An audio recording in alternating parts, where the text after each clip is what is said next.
Science has taken us to incredible heights. It has broken barriers, defied gravity, and rewritten history.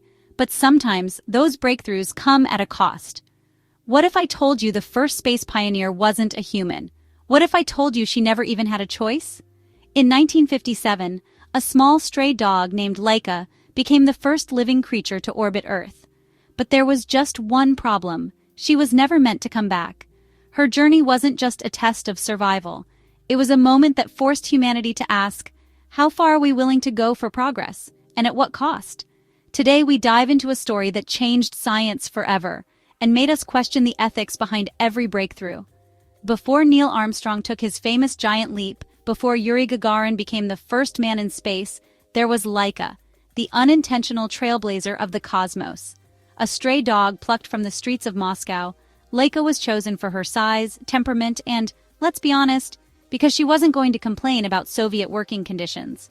The USSR was in a frenzy to beat the US in the space race, and after the success of Sputnik 1, Soviet scientists were given a tight deadline: send a living creature into orbit before the 40th anniversary of the Bolshevik Revolution.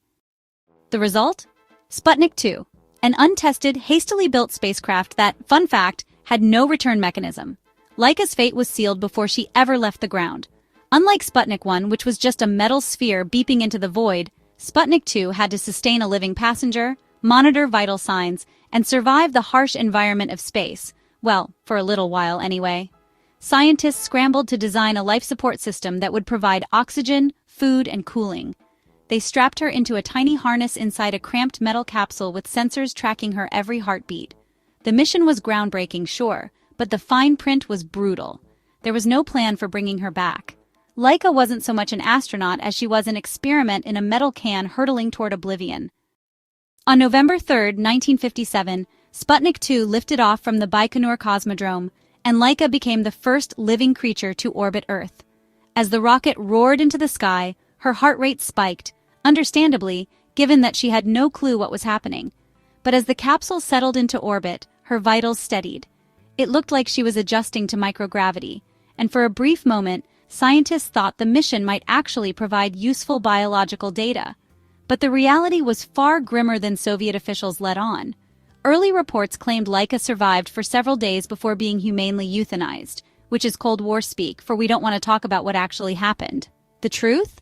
A thermal control failure turned her capsule into a flying oven within hours. The insulation meant to protect her from solar radiation had been improperly installed, and the temperature inside Sputnik 2 skyrocketed. Laika, stressed and overheated, perished far sooner than the world was led to believe. Despite its tragic end, Laika's mission wasn't in vain. It proved that a living organism could survive launch, at least temporarily, and endure the effects of microgravity. This was crucial in shaping future spaceflight, especially when it came time to send humans into space. The physiological data collected helped scientists refine life support systems, directly contributing to Yuri Gagarin's historic orbit in 1961. From a scientific standpoint, Laika's mission was a major step forward. But outside the world of rocket science, the reaction was less than enthusiastic. The revelation that Laika had been sent on a one-way trip sparked an international ethical debate. Animal rights activists were outraged, and people around the world condemned the decision to sacrifice a helpless creature for scientific progress. The Soviet Union, however, was too busy celebrating its technological victory to care much about public opinion, at least at the time. Decades later, Laika's story became a symbol of the moral dilemmas in scientific advancement. As technology improved, so did humanity's approach to ethics, and missions involving live animals became far more humane. By the early 2000s, Russia finally acknowledged the ethical issues surrounding Laika's mission. In 2008, they even unveiled a monument in her honor, a statue of a small dog standing atop a rocket. Because nothing says sorry quite like an apology in stone. Laika's journey aboard Sputnik 2 was more than just a milestone in space exploration. It was a moment of reckoning for both science and ethics. While it paved the way for human spaceflight, it also forced us to confront the moral implications of experimentation and the responsibility we bear for the lives placed in our care. Her legacy endures, not only as a pioneering space traveler but as a symbol of the complex relationship between scientific ambition and ethical responsibility. I'll leave you to discuss in the comments. Was Laika's mission a necessary step for human spaceflight, or a cruel sacrifice? Don't forget to subscribe if you haven't already. Take care of yourselves, take care of your loved ones, and I'll catch you soon in another video.